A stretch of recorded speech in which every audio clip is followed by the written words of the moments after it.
Witajcie w pierwszej odsłonie projektu Dziewice. Przez najbliższe tygodnie poznacie młode kobiety, które zdecydowały się żyć w czystości do ślubu. Singielki, dziewczyny, które mają drugie połówki, łączy je jedno. Są wierzące i to właśnie ze względu na bliskość z Bogiem zdecydowały się żyć w czystości. Celem projektu jest obalić mity na temat współczesnych dziewic i pokazać je takimi, jakimi są naprawdę. Z ich pragnieniami, marzeniami, ich rozterki miłosne, ich relacje z Bogiem, ich upadki i zwycięstwa, to czego się boją i to co lubią. Jako pierwszą porozmawiam z Asią. Jest bardzo szczera i autentyczna, więc myślę, że z wielką chęcią opowie nam swoją historię. Choć jej emocjonalna i kochliwa natura nie zawsze sprzyjają życiu w czystości, ona i tak pozostaje wierna swojemu postanowieniu. Poznajcie Asię.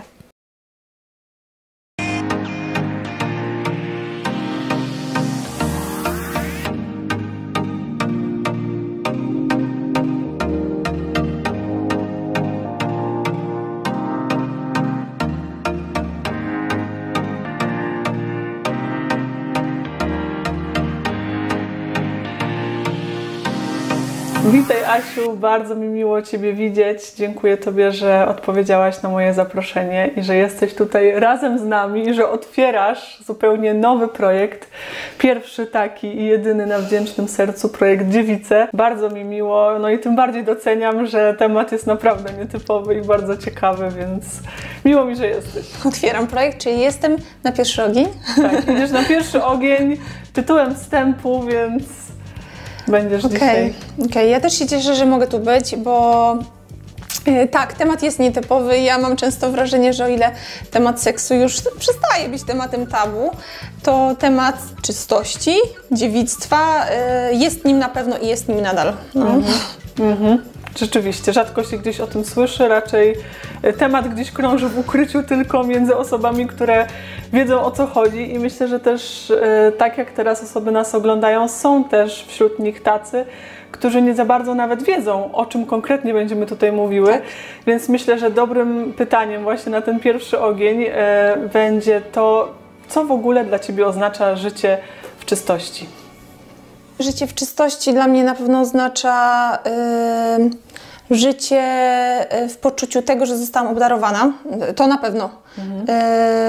I życie w czystości też nie jest nie tylko darem, ale jest też przede wszystkim dla mnie dużym wysiłkiem. Ale wysiłkiem, który jest warty podejmowania. Wysiłkiem, który oczywiście trzeba jakby codziennie na nowo wybierać, ale któremu nadaje ogromny sens wiara. Ja myślę osobiście, że bez wiary ja bym nie siedziała z Tobą tutaj dzisiaj. Czyli jak można się domyślać, to życie w czystości jest dla Ciebie darem od Pana Boga. Tak. Tak metaforycznie, jakby Pan Bóg postawił przede mną lustro, jako ten dar czystości, w którym ja mogę się przeglądać. Im bardziej wyraźne ono jest, tym więcej ja widzę. I tu mam na myśli moją relację z Panem Bogiem i relację z chłopakiem i relację w ogóle sama ze sobą, tak? Ze swoim jakimś życiem wewnętrznym. A jeżeli miałabyś powiedzieć tak trochę bardziej teoretycznie dla osób, które nas słuchają i może nie mają pojęcia w ogóle, co to jest życie w czystości i na czym ono polega? Jak byś mogła tak hasłowo powiedzieć? Wiesz, ja myślę, że każdy indywidualnie też rozpatruje, co dla niego to będzie oznaczało. Ja mogę się odwoływać tylko do swoich doświadczeń i do tego, czego ja się nauczyłam. Dla mnie to jest czystość przede wszystkim tutaj, która się równa jasnym i przejrzystym myślom i też takim samym intencjom tutaj w sercu. Czyli to jest coś więcej niż brak seksu po prostu? Zdecydowanie czystość oznacza coś więcej niż brak seksu. Tak, zdecydowanie. Tu chodzi o intencję... Czystość myśli, tak? Czystość relacji? Tak, w ogóle pragnień w sferze z drugim człowiekiem, z chłopakiem. Tak? Jak tu ma w odniesieniu relacja dziewczyna-chłopak. Tu nie ma ukrytych znaczeń. Nie? To jest jasna sytuacja. I Pan Bóg, mam wrażenie, że z biegiem czasu jak tą relację na coraz wyższy level przenosi. Im więcej czystości w związku, tym więcej miłości. No. Zaczęłaś mówić o zaletach trwania w czystości. Jakbyś mogła powiedzieć coś więcej? Jakie ty widzisz zalety? Ogromnie dużo. Choć nie zawsze one wysuwają się na pierwszy plan, zwłaszcza w momentach, gdy jest trudno. I przypominam sobie wtedy, że Pan Bóg nie mówi mi nie, tylko mówi mi zaczekaj. I to mi pomaga. Ogromną zaletą na dzień dzisiejszy dla mnie, gdy jestem w relacji z jakimś chłopakiem, że ja się nadmiernie nie przywiązuję. Jestem osobą z natury kochliwą, emocjonalną, taką lubiącą kontakt, lubiącą dotyk i myślę, że ta czystość jest po prostu orężem, który mnie broni przed takim nadmiernym przywiązaniem, to jest chyba dobre określenie. Że jestem cała otwarta na tego chłopaka, a jednocześnie w całości się nie oddaję, do czego mogłabym mieć po prostu dużą skłonność. I byłam kiedyś związana z chłopakiem, który tak się o mnie wypowiedział i myślę, że dosyć całkiem trafnie. Powiedział: Asia, wiesz co, ty jesteś jak trochę takie jabłko na szczycie gałęzi, że do ciebie trzeba się wspinać, żeby cię dosięgnąć, nie? Że nie leżysz sobie gdzieś tam na dole i że tak łatwo, tylko że jest to jakieś wyzwanie. I mi się wtedy to spodobało, to co on powiedział. I rzeczywiście jest trochę tak, że chłopacy, mężczyźni czują, że nie jestem cała jeszcze dla nich, że jest coś zarezerwowane na potem.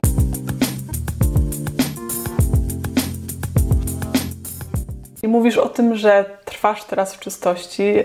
Myślę, że nie tylko mnie, ale też widzów bardzo interesuje to, jak to w ogóle stało się, że zaczęłaś trwać w czystości i w ogóle skąd takie postanowienie, kiedy postanowiłaś, jak to było? Wiesz co, Pan Bóg się bardzo długo o mnie dopominał. Ja myślę, że On naprawdę bardzo o mnie walczył. I zaczęło się może to tak w okolicach mojej 18, gdy byłam w bardzo bliskiej relacji z chłopakiem, na którym ogromnie mi zależało. Byłam szalenie zakochana w tym chłopaku. Wiesz, jedna z tych relacji, co to się nie może jeść, nie może spać. I motyle w brzuchu. I motyle w brzuchu. Miałam też bliskie mi przyjaciółki z mojej wspólnoty, należałam wtedy do wspólnoty, które też wchodziły w swoje pierwsze związki. Moje koleżanki trwały w postanowieniu czystości, one od razu wiedziały i tak zawsze dzieliłyśmy się tymi naszymi doświadczeniami, przeżyciami. I one miały tych dobrych, poukładanych chłopaków, którzy zabierali je na wycieczki rowerowe, na piknik, którzy tak... dawali im kwiatek na Dzień Kobiet i te sprawy. W odróżnieniu do nich ja nie dostawałam kwiatka na Dzień Kobiet, ani nie do końca czułam się taka zadbana, jeżeli chodzi o moje tam inne potrzeby, odkrywania mnie, po prostu odkrywania mnie. Tak, on odkrywał rzeczywiście bardzo moje ciało, ale nie do końca czułam, że odkrywa mnie. I ja pamiętam to doświadczenie takiej ogromnej pustki. Dla mnie to było doświadczenie ciemności, kiedy pomyślałam sobie, one mają lepiej. Ci chłopacy odkrywają je naprawdę, tam rzeczywiście jest miłość i zrozumiałam, że ten chłopak w ogóle mnie nie kocha. Ja mam te wszystkie emocje, tą ekscytację, w ogóle te nowe doświadczenia, a one mają lepiej niż ja. I pamiętam to, że ja nie byłam totalnie w stanie się oderwać od tego chłopaka. Ja nawet co więcej postanowiłam, że to będzie pierwszy chłopak, z którym ja to zrobię. I byłam już taka pewna, wygłuszałam wszystkie jakieś takie moje myśli, że może za wcześnie, może to nie jest dobre, może to nie jest ten, jemu naprawdę nie zależy na mnie. I słuchaj, ja trzykrotnie podjęłam próbę pójścia z nim do łóżka. I pamiętam, że pierwsza próba nie wyszła, bo akurat... dostałam okres tego dnia, gdzie się mówiliśmy. Druga próba nie wyszła, dlatego że gdy zaprosiłam go do siebie, pamiętam, moja młodsza siostra wyszła do pokoju i zepsuła nastrój. A trzecia próba, już pamiętam, jak powiedziałam, nic nam tego nie zepsuje. Pojechałam z nim do hotelu i pamiętam, że tego wieczoru dostałam grypy żołądkowej. I całą noc wymiotowałam w łazience hotelowej, a on nie trzymał mi włosów, gdy klęczałam nad kiblem. I ja wiedziałam wtedy, że on naprawdę o mnie nie dba, że mu nie zależy. nie? Więc takie przemyślenie i powiedziałam Panu Bogu, że jeżeli chce mnie od Niego zdystansować, bo ja po ludzku nie jestem sama się w stanie od Niego oddalić jakoś moim sercem, że musi mnie stąd zabrać. I bardzo krótki czas później Pan Bóg rzeczywiście musiał mnie daleko od Niego odsunąć, bo zabrał mnie na drugi koniec świata, do Rio, gdzie pełniłam wolontariat przez 3 tygodnie. I tam też mi dał nowy obraz na czystość przez różne przykłady, ale może o tym później. Cały świat dzisiaj stawia na rozwój, nie? Na nabywanie doświadczeń. Jak to jest, że cały komunikat od rówieśników wtedy, na tamte czasy, ja mówiłam młodej dziewczynie, płynął taki, że doświadczaj, poznawaj, to jest dobre, przecież to nie ma nic w tym złego. Cały świat dzisiaj stawia na doświadczenie. Ja sama osobiście też stawiam na doświadczenie ogólnie na wielu polach, a tutaj okazuje się, że powstrzymywanie się od tego jest tak rozwojowe. Nie?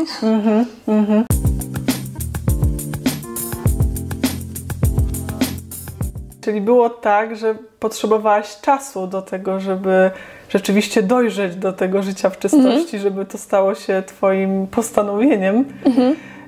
Jakbyś miała powiedzieć, co teraz Ciebie przekonuje i gdzie w ogóle znajdujesz potwierdzenie, że warto?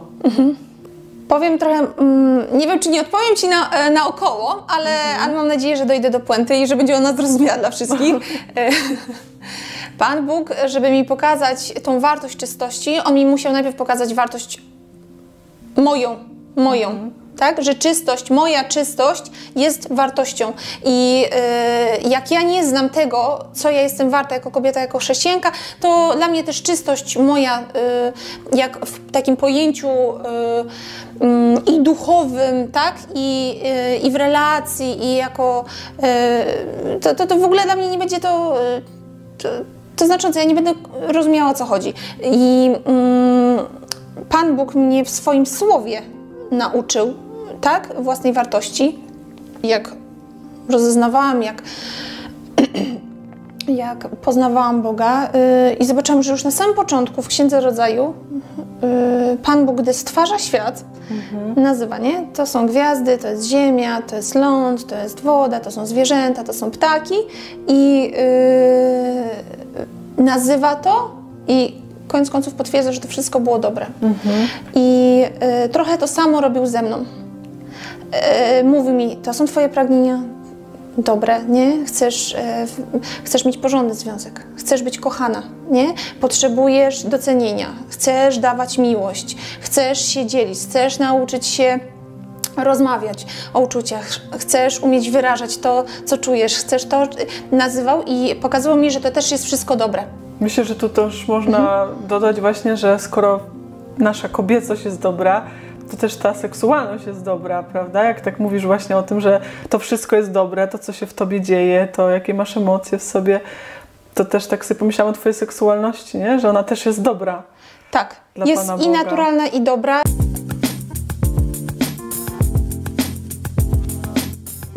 Zdaję sobie sprawę z tego, jak tak mówisz o tej czystości, że to na pewno jest walka i że jest to zmaganie na co dzień.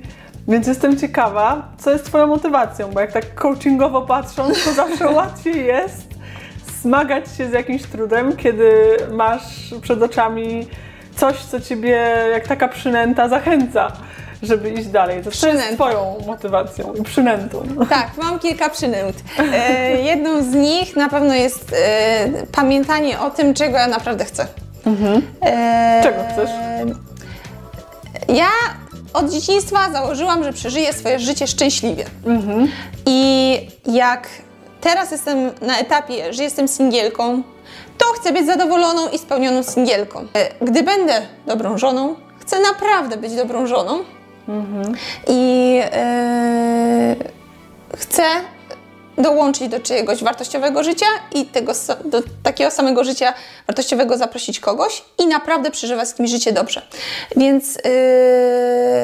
Więc wszystkie moje wysiłki skierowane są ku temu, że ja naprawdę kiedyś chcę stworzyć świętą rodzinę. Po prostu. I naprawdę kochać miłością prawdziwą kogoś. Taką na wzór świętej rodziny z Nazaretu, tak naprawdę. I pamiętanie o tym bardzo mi pomaga. Kiedy założyłam taką skrzynkę. Dostałam ją w prezencie od mojej przyjaciółki z zaleceniem: Asia, pisz do swojego przyszłego męża w ważnych momentach twojego życia różne listy. Kiedyś mu to dasz jako prezent i jako pamiątkę. I rzeczywiście we wszystkich momentach przełomowych mojego życia ja piszę nadal do niego te listy. I tak, mam ten efekt czekania, ale ten efekt czekania mnie nie zniewala, a daje mi takie poczucie, że czeka mnie coś jeszcze. I coś bardzo więcej. tak, coś więcej, i że lubię powtarzać, że najlepsze dopiero przede mną.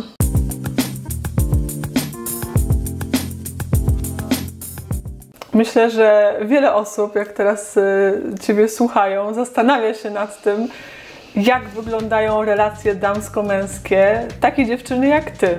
Czyli jak po prostu wygląda to w praktyce. Tak, Takie dziewczyny ma jak ja. postanowienie trwania w czystości do ślubu. Jak wyglądają? Jasno, czysto i klarownie. Nie, rzeczywiście chyba to, co mam na dzień dzisiejszy, to taką zdolność nieporównywania tych chłopaków, nie? Ten robił to tak, ten robił to inaczej, ten robił to lepiej. To na czym w takim razie skupiasz się w relacjach z chłopakami, jeżeli nie na tym właśnie? Na wszystkim innym. Na tym, jakim on jest, ale w postawie takiego docenienia. I też znowu mi się przypomina przykład takiego małżeństwa, jak pojechałam właśnie do Rio. To jest przykład, który bardzo dobrze zapamiętałam, który mogłam oglądać. Młodego małżeństwa, które miało 2-miesięczną córeczkę.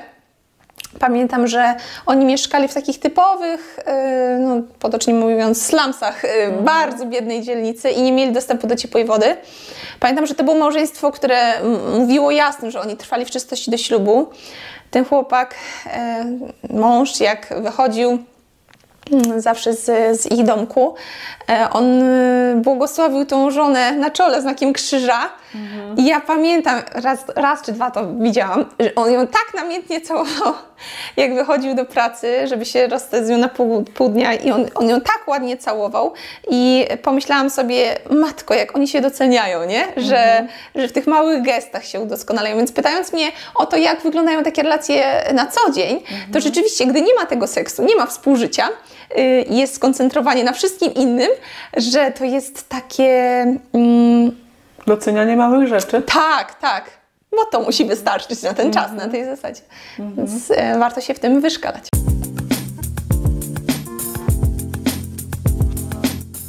Gdybyś miała tak na sam koniec, w ramach zachęty, powiedzieć coś do dziewczyn, które zastanawiają się nad tym, czy też żyć w czystości, czy może jednak nie, mają jakieś wątpliwości, co byś mogła im powiedzieć?